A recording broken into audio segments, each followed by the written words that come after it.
Let's go. Wow. Wow. Listen, I feel like we've already done church, and I'm just getting started. It's amazing. Man, isn't it good to be in the house of the Lord this morning? Amen? Wow, it's so good. Well, I'm Aaron, as you just found out if you didn't know. And before I get even started on this thing, I need to pay honor where honor is due, and that's back to my pastor, my best friend, Trustin Baba. I'm so thankful that I get to do what I get to do because of him and his family. He's right. We started this thing 12 years ago, and we've seen a lot of highs, we've seen a lot of lows, and a lot of in-betweens. And man, I can tell you with certainty that I would not want to lead myself, my family, with anybody else than with you and your family. He's the man. He is the man. Thank you, brother. Yes. So while I'm at it, obviously I got to make sure that I honor my queen bee, my wife, Whitney Barth. She's the executive pastor here at Moore Church. Super thankful for her. Yes, she's amazing. Listen, I wouldn't be the man that I am, the husband, the father that I am, if I didn't have her by my side, my better half. Thank you. I love you. You mean a world to me. And I got you later. You and me, we're going later. Don't. She says stop, so I'll stop and I'll move on. Hey, again, Aaron Barth, that's me. I get to serve on the executive team here at Moore Church. It's not a full-time job. I got a secular job in the workplace. I'm just a regular dude out there working in the world like a lot of you guys are. And listen, y'all, I'm not a preacher. So I'm going to get up here and I'm going to speak, and it might not be fire, brimstone, or smooth like butter, like Trustin likes to do and Whitney likes to do.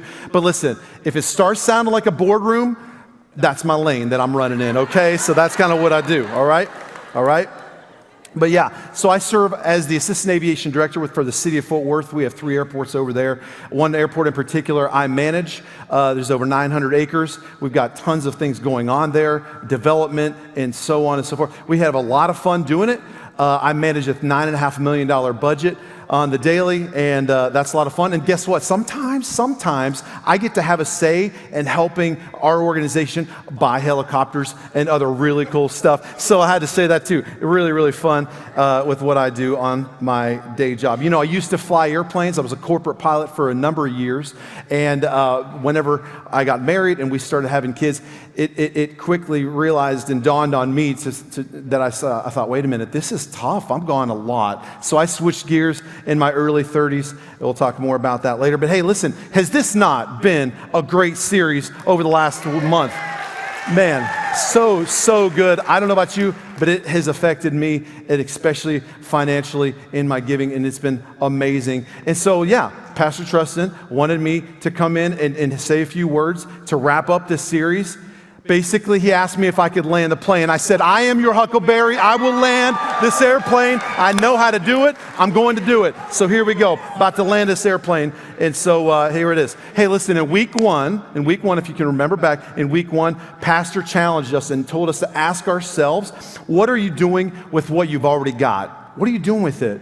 If God can get it through you, He can get it to you. Amen? So good. What a powerful illustration that we got to see in the first week. And then my beautiful wife came up here and she talked about worry as it relates to finances. I don't know about you, but I can say there's been plenty of nights that I've been up at night worried about the finances. My wife's been up at night worried about the finances. But listen, she reminded us in Luke 12, Jesus tells us that if He cares for the birds and the flowers, how much more will He provide and take care of us and provide us everything we need? So powerful. Week 3, man, Pastor introduced the stairway to more. How about this? This was built in-house. It was so good. And man, what an awesome concept. It's not about it's not about just staying in one step. You look here and you think, okay, where do I fall?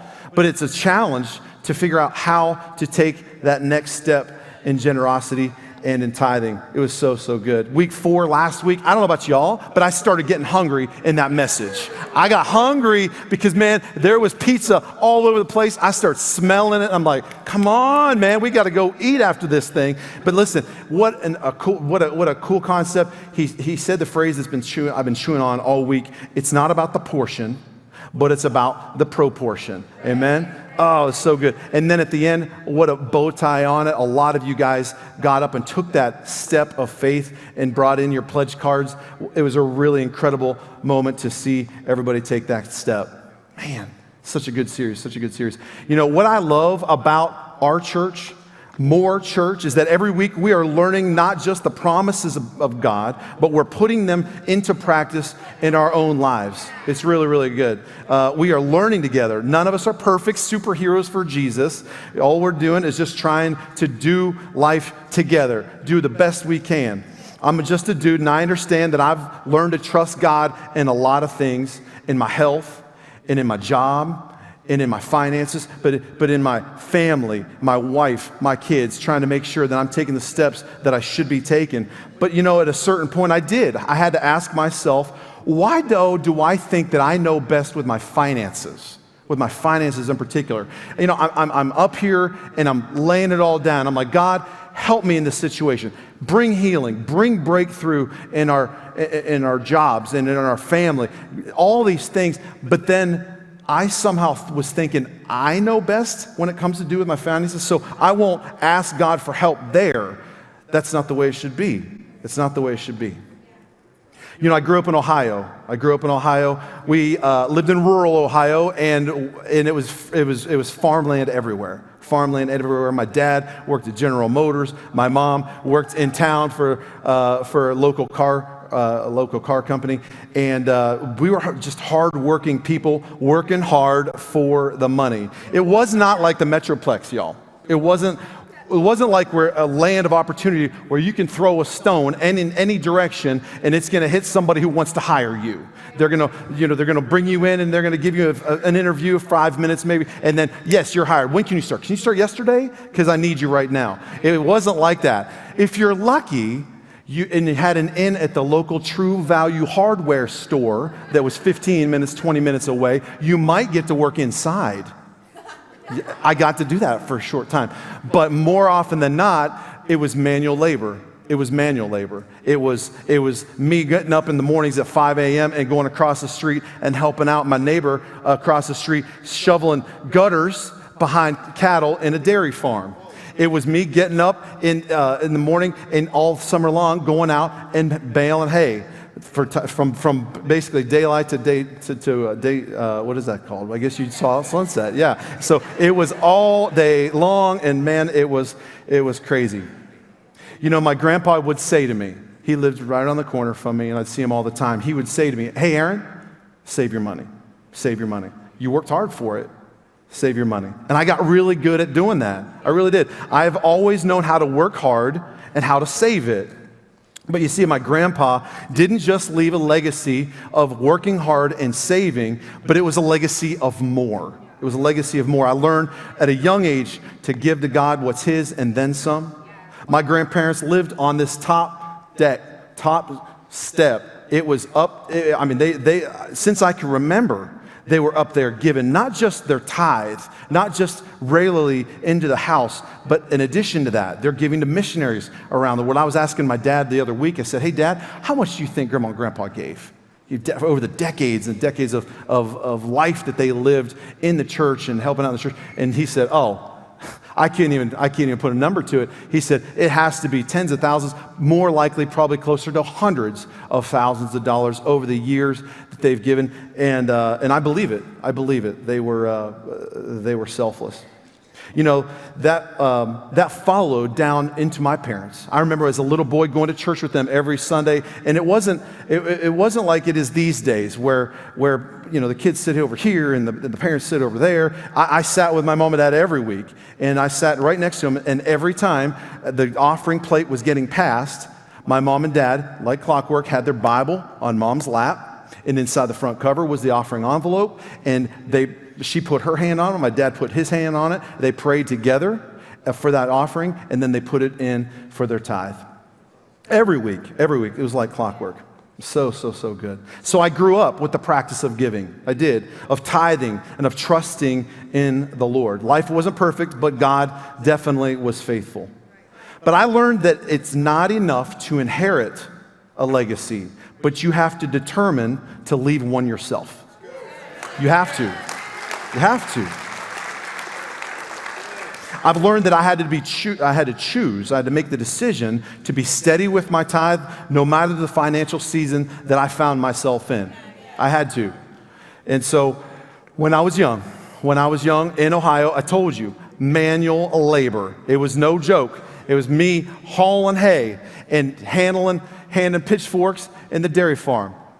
And it was me waking up and taking these bales of hay. And man, I'm telling you, it wasn't fun or easy. Now this isn't hay, for the record. This is straw, and it's way lighter. It's way lighter. There was a few seasons that I got to handle straw, and it was a jackpot because this is easy lifting. It was so easy. But I remember taking the straw, taking the hay, and working. And at an early age, getting the straw, getting the hay off of that baler, bringing it into the hay wagon, taking it from the hay wagon, and stacking it up in the hay mow. Say hay mow. Hay mow. It's a hay mow, guys. I put the straw, I put the hay up in the hay mow. I did it for hours, hundreds of bales, on and on and on we went. And it was work. It was work. And for how much? Not very much. Nowadays, you can go to Target and get paid twice the amount of money that I was doing baling hay. It was a lot of work. But I had to determine then of the legacy that I wanted to leave, so I started tithing, even on the little that I was making back then. And so then I graduated high school. Leave Ohio. I go to Tulsa, Oklahoma, where I went to flight school. I said, man, I'm going to be maverick. I'm going flying. Let's go. Let's do this. And so I went to flight school, and it was the best decision that I made because that is where I met my wife in Tulsa, Oklahoma. And so while I was in flight school, I got a part-time job at a pro shop in a golf course.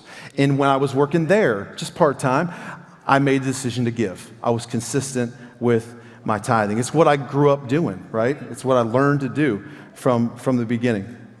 When I graduated college, I then became a flight instructor. Did that for a number of years, stayed consistent with my tithe and with my offering. After I finished flight instruction, then I jumped into the corporate pilot cockpit, so that I was flying corporate jets. Did that for a number of years and started having a wife and kids and all the fun things that came along with it. And again, stayed consistent with my tithe and with my offering.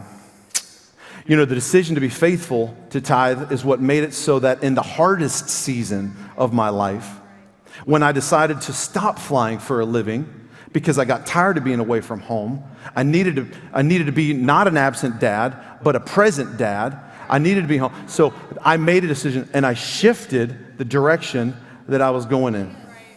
And man, y'all, it was hard. It was hard. I went to flight school. It's literally called flight school. You go to a flight school to learn how to fly airplanes, not to do anything else, but to fly airplanes. And so I was trained to fly airplanes. What am I going to do next? And we didn't have that answer. It was definitely a season of transition. Here I am, early 30s, with a wife and kids and a mortgage, car payment, all kinds of things. And I've got to figure out how to balance all that, all the while trying to figure out how to pay the bills and how to support my family. And so there were times where I had to substitute teach. There were times that I worked in a guy's backyard doing manual labor again. I had a wheelbarrow with a shovel of dirt. He wanted things moved and landscaped, so I was helping out there. And then there was also times I did home renovations where it was found out that I laid tile in my house a couple of times, so now they think I can just go and lay tile everywhere, right? And so now, here I am, going to somebody's house that I didn't know and getting paid to lay tile down at their house in the bathroom. And I remember getting down on my hands and knees, and I remember laying these tiles, and I'm putting them down, day after day. This was a big tile job, and so as I'm laying these tiles down, I remember thinking one morning, man, this is work, and my back's hurting. I hadn't done this in years. What in the world? And I thought, God, this is the blessing that you have for me? This? My back's aching. I'm getting up early every morning. I'm going and laying tiles at some dude's house. I don't even know who it is, getting paid a fraction of what I was making when I was flying private jets. It was hard. This was hard work. I remember one morning driving to do this job, and while I was driving into the neighborhood, a guy's backing out of his driveway right in front of me, didn't look my way, pulls right out in front of me while I'm driving down the street, and I T-boned that fool. I wrecked his ride, ripped his bumper clean off, and he wrecked mine ride too. And he gets out upset. He gets out angry and frustrated, and he's yelling, "What is it with you people? What are you guys doing? Why are you constantly in and out of this neighborhood?" He's just yelling. He's mad, right? And I remember thinking to myself, "What do you mean, you people? You people? What?" And I remember thinking, like, I've been a corporate pilot for the last number of years. I'm not you people. I fly multi-million-dollar airplanes. I'm not you people. And it was hard because I'm like, it's a realization. What am I doing? What am I doing? I'm not you people, but I'm driving to go lay tile every day. And it was hard. It was hard. And I remember thinking, I'm more than this. I'm more than this. And there was nothing more that I could do but except keep being faithful. And so even though I'm getting this sporadic work from time to time, I still was faithful to pledge and to tithe and to make sure that I gave God his first fruits. I took it, and it wasn't easy. It wasn't easy, especially when I knew that I didn't know when the next job was coming, when the next paycheck was coming, and if I'm going to be able to afford the mortgage, if I'm going to be able to make sure the food's on the table for my family. It wasn't easy, but I remained disciplined to give God his first fruits. I was trained, I'm thankful that I was trained to do that from a young age. It was a decision. It was a decision to tithe. It wasn't a right now blessing. It wasn't a right now blessing, but a lifelong blessing. And man, I can't tell you how thankful I am that we stay disciplined. You helped me. I helped you. We sharpened each other. But I'm so thankful that we did. I'm so thankful we did because blessing has come later. And so it was so good. Now, airport contracts. So I'm working at the airport now, and I'm so thankful for it. It's a season of blessing now, right? It's a season of blessing. I get to go to work at the airport. I've got my own office with a wall of windows where I get to look out and see everything going on the airport. And so now these days, I'm handling contracts. I'm reviewing lease agreements. I'm making sure that everything is appropriate before we take it to our mayor and our council for approval. I'm sitting down negotiating with tenants, making sure that they're getting what they need, but also it's a good decision for the city. I'm developing land that's not been developed before. There's big decisions to be made, but it is a season of blessing. God orchestrated transitioning from flying airplanes into working in airport administration. It wasn't from any skill that I had or an ability that I had. It was all God. And I gave that to him time and time again. Oh, so blessed. And so when I did that, I can tell you with certainty that transition that came was a blessing, because now I'm tithing more than I was even making back when I was baling hay. So the tithe that I'm giving now, it was small then. It was small then because, back then, I didn't have job responsibilities. I didn't have bills to pay. I didn't have to buy my own food and take care of it. This was fun money, y'all. Working and baling hay as a kid, it was fun money. It was all mine. But I still made that decision to tithe, and that helped set up parameters and a discipline so that I can make sure that I'm tithing. And so now, man, I can't wait to get my tithe out of my bank account when I get paid. It's a lot more. It's a lot more than it was back then, but I've seen it. I've seen God's blessing. I've seen his consistency. I've seen what he does when you remain disciplined in your tithe and in your finances. In Proverbs 3, it says, honor the Lord with your wealth and with your first fruits of all your produce. And then your barns will be filled with plenty, and your vats will be bursting with wine. In Exodus 34, it says, bring the best of the first fruits of your soil to the house of the Lord your God.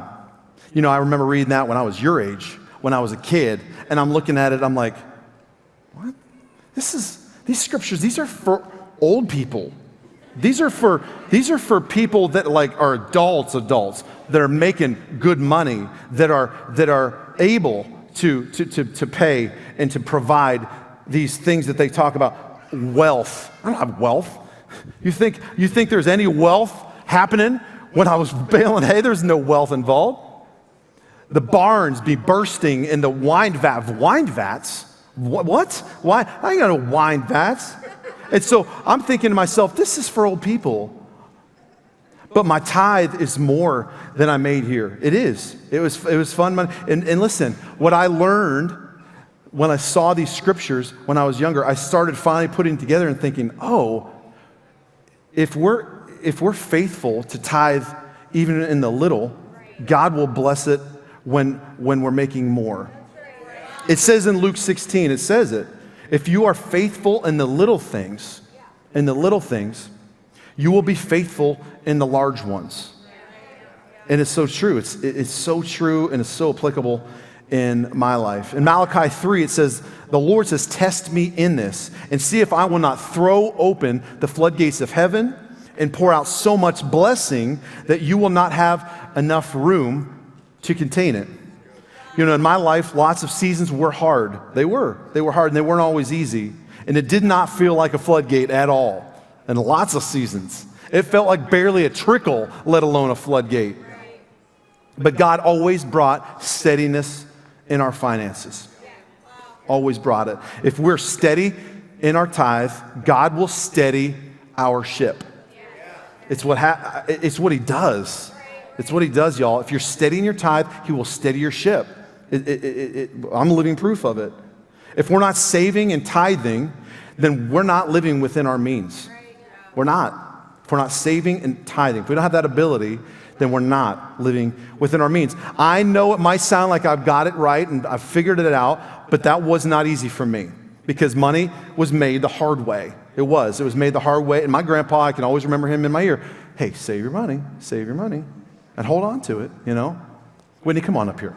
I'm going to use my best prop. I'm saving her. The best prop for last. My lovely wife, she's up here. Hey, y'all, 20 years we've been married this month. Can you believe that? Let's go. Come on.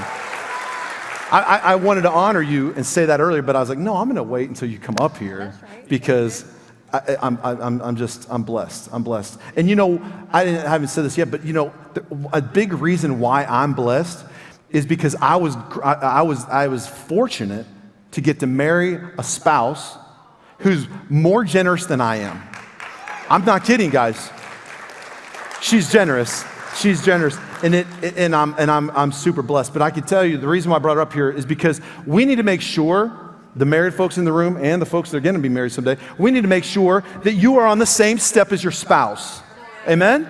Same step as your spouse. So we're going to come up here, baby, and we're going to go up here, and we're going to go to where we feel like we need to go, and we're going to both fit on the step. Is that all right? Can we fit on the step? It's so important to be on the same step as your spouse, right? And I can tell you with certainty over the seasons, especially in the lean ones, I had to lean on her.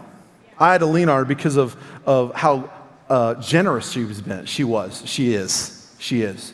Because she's the generous one, y'all, and I'm a little bit more stingy. And I'll be transparent. I'm serious. I'm a little bit more stingy. She's generous, and so sometimes there's a pull, and I don't want to go, but I realize that I do. Come on over here, baby. Let's not fall off the stage. I realize that she's got to do some pulling on me, so that way we can get in the same step. And can I just tell you, live in faith and not fear. Live in faith. In your finances especially. Don't live in fear. Oh man, that's a lot of money. How am I going to be able to make it if I give this much? We can tell you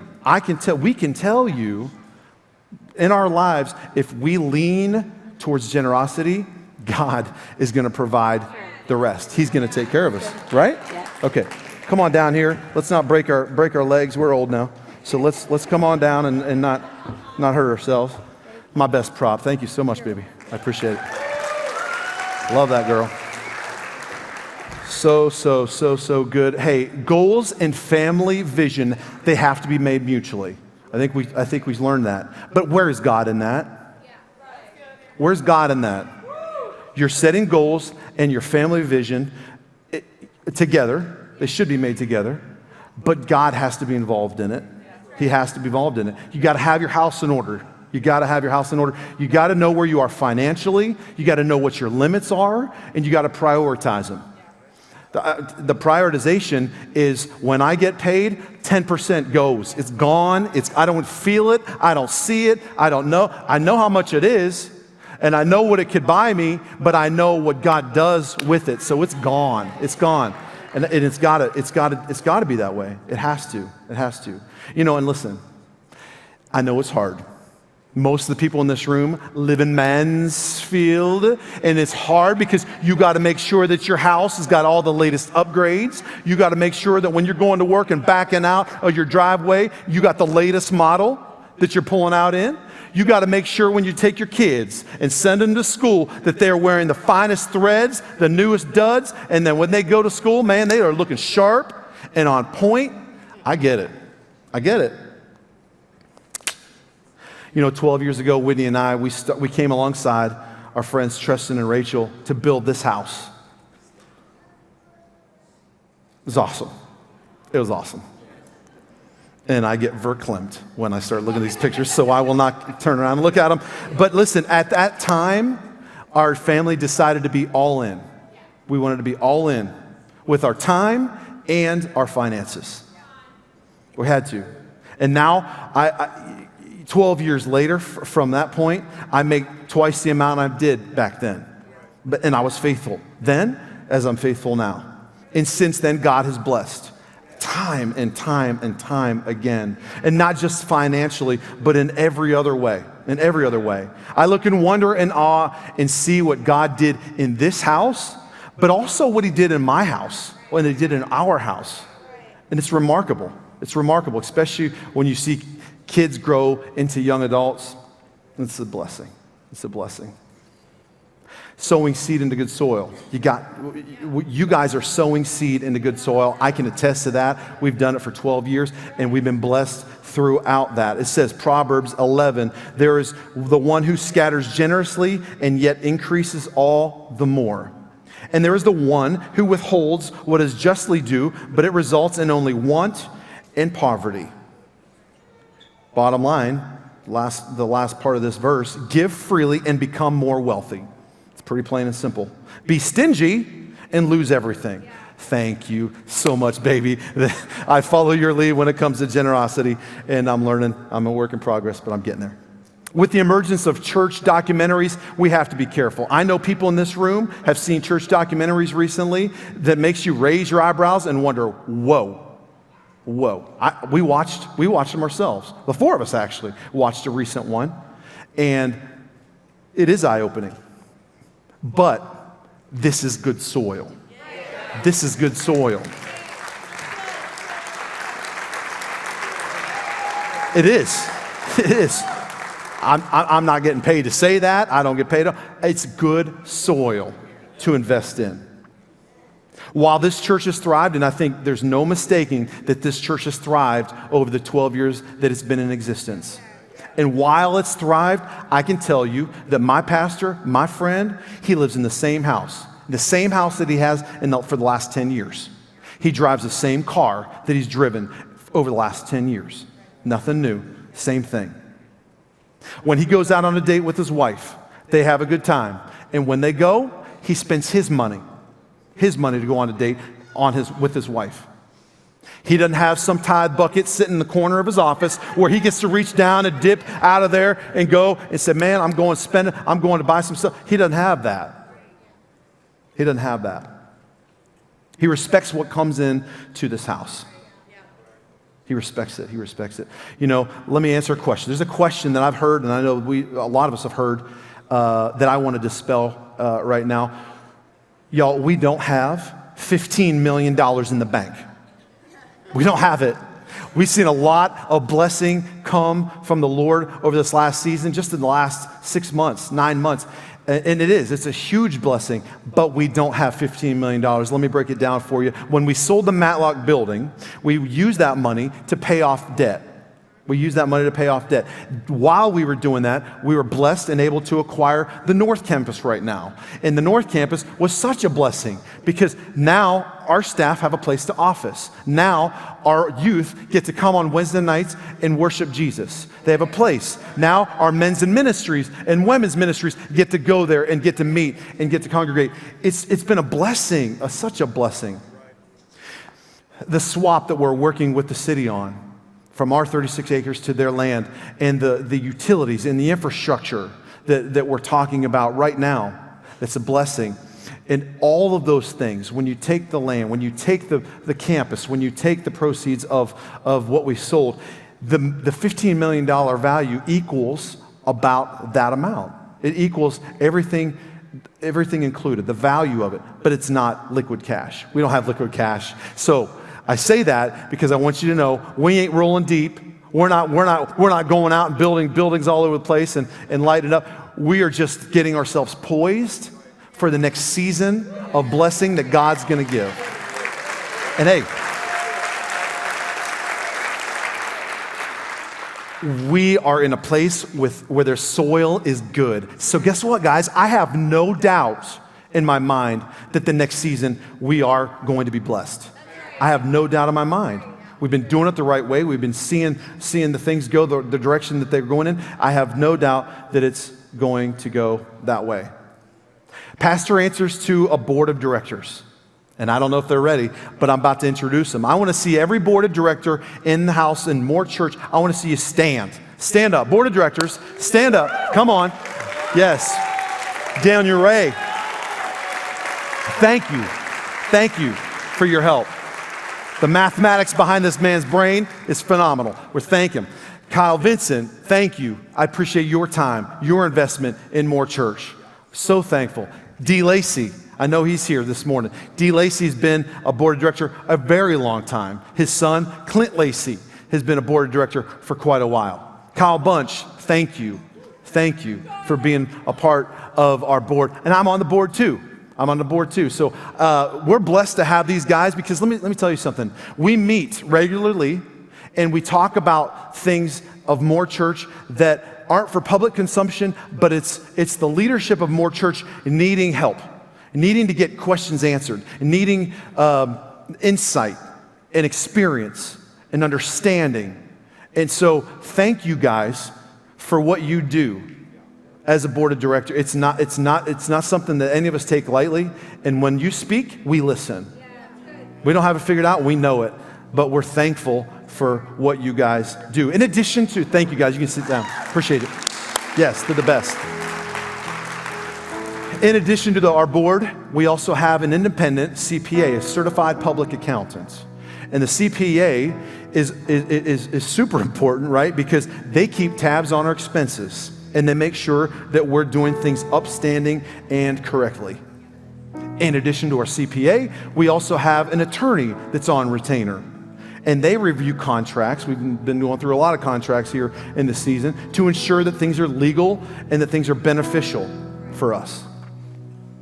You know, listen, we know we do things differently here at Moore Church. It wasn't that long ago when we finished service and we went out the back and saw an 8-foot wide pizza out there for everybody to take part of. We're buying 30 pounds of corn kernels. We're buying 8 bags of Doritos, all for props. And so listen, that CPA is like, hey, I got some questions for you guys. And so we did have some explaining to do. But I'll say it again, this soil produces great fruit. Man, it does. It does. Great fruit. So good. I know you've heard it, and I've heard it numerous times in my life. But Aaron, 100%, it's just more than 90. It's more than 90%. And I don't know if I could give that up. That 10%, especially with what I do, I can't give that up. I just don't know how I can. But if you honored God with your first fruits, what more fruit would be produced? You got to ask that question. if you went from 100% to 90% and you took that 10% and you tithed it and you gave it to the Lord, answer the question, what more fruit could and will be produced? His blessing is way more than financial. And when you walk out of here, that's the one thing you got to know. His blessing is so much more than financial. I'm going to say it again, Malachi 3. The Lord says, test me in this and see if I want to throw open the floodgates of heaven and pour out so much, what is it? Blessing. It doesn't say money, does it? No, it doesn't. It says blessing. See if I won't throw out so much blessing that you won't have room enough to contain it. People think blessing and they think money. It's not money. It's not money. It doesn't say money. Let me ask you, what if your kids are blessed and favored in such a way that they don't have to make the same mistakes you do?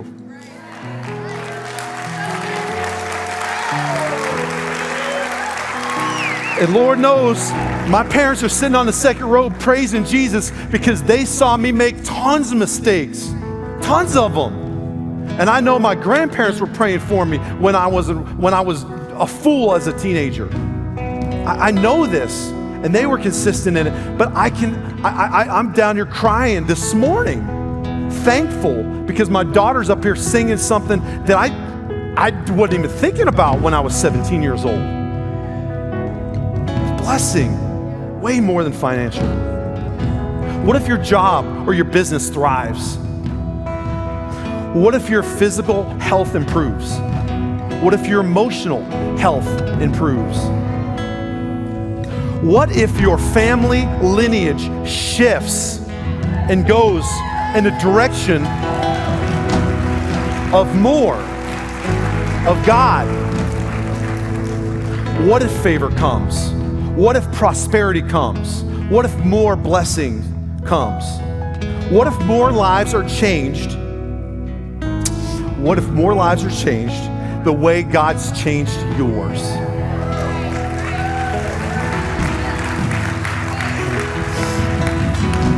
I'll say it again, blessing can come in such greater ways than your finances. You know, it wasn't long ago when we were still working out of the Matlock building. Y'all remember we were doing 4 services over there. We were working like crazy, I'm telling you. And so, you know, by the time after 4 services is over, you could barely think. Your brain's numb along with your body. And so when we're done doing 4 services, the 4 of us, the Barth family, are getting ready to leave to go home or go to eat or something. And I hear from one of them saying, hey, I can't find my phone anywhere. Where's my phone? Where's my phone? At this point in time, we all had phones, right? They're teenagers driving, so we all had phones. One of them says, won't say any names, but one of them says, I can't find my phone. So what do? I pull out my phone. And when I pull out my phone, I'm now looking on my Life 360 app. Parents of teenagers, if you don't have the Life 360 app, better look it up and use it. And so I pull out my phone and I look and I'm thinking, okay, well, looks to me like everybody's cell phone is here, so the chances are good. We're going to find it somewhere here in the building. But then it struck me. If you look, it says, I'm looking at this thing at 2:37 in the afternoon. And this right here is what it's all about. Look at the time. It's 2:37, but look how long my family, my kids, have been in the house of the Lord. 8 o'clock, 7:45. And they've been here all morning and into the afternoon, serving their guts out, y'all. They're serving their guts out. And you know what? They're carrying the mantra that we say all the time, we get to do this. They're doing it with a cheerful heart, with a grateful heart. They're thrilled to get to do what they get to do. They're not forced by their mom and I to go and work. They do it with a grateful heart. And this is the blessing that I'm talking about. This is way more than $1 million in the bank, y'all. Making sure that my family, making sure that my kids are going to carry on a legacy of more. This is it. So now my son, he's leaving his own legacy. You see, not too long ago, it was realized he's got giftings and talents. He's still learning them. We're still learning them. But listen, there's some sweet merch that you guys are wearing, and you'll see some of those awesome graphics online on social media. He's doing a lot of those things along with others, but he's doing a lot of those things. And so while he's a full-time student, he's also working part-time for this house. And it doesn't make me any more pleased. It doesn't make me any more pleased. It's amazing. But when he started doing that, from day one, I said, hey son, this is your job now. Even though it's part-time, even though it's not very much, you got to make sure you're tithe. So the 10% of what he makes is tithe. And I learned to set it up on auto draft so that way he understood the discipline and the consistency of tithing. And so now, like us, over years and years of time, auto draft has allowed us to be able to make sure that 10% goes right off the top. And he doesn't operate off 100%, he operates off of 90% because he's learning how to be faithful with tithing. The same thing goes for my daughter. She works part-time, and she's doing the same thing. She's making sure whatever she makes, 10% goes right off. So thank God for auto draft, because I'm a scrub, y'all. Sometimes I forget, and before the auto draft was set up, I was messing it up. I was missing payments. And so I've learned, though, that man, if you're consistent to tithe, God will be consistent to bless your life. I'm grateful for the legacy. I'm grateful for the legacy because it's not just mine. It's not just a legacy that I'm trying to create and continue, but it's a legacy that my granddad and my dad started years and years ago, before I was even born. You see, they worked in Ohio as tool and die makers. I don't know if anybody knows what a tool and die maker is. They're working on giant machines that are as big as our screens here, and they're making tools and they're making dies so that way you can drive your car. The components that they're making are in your car. The components that they're making are in ballistic missiles for our national defense system. They're doing those types of things. And so years and years and years, my granddad working in Ohio, building, they call them chips, way more than chips, build things. Every time, they're making sure that whatever they bring in to the storehouse of Barth, that they make sure that right off the top, the 10% goes right to where it belongs. Goes right to where it belongs. They tithe it. They tithe it.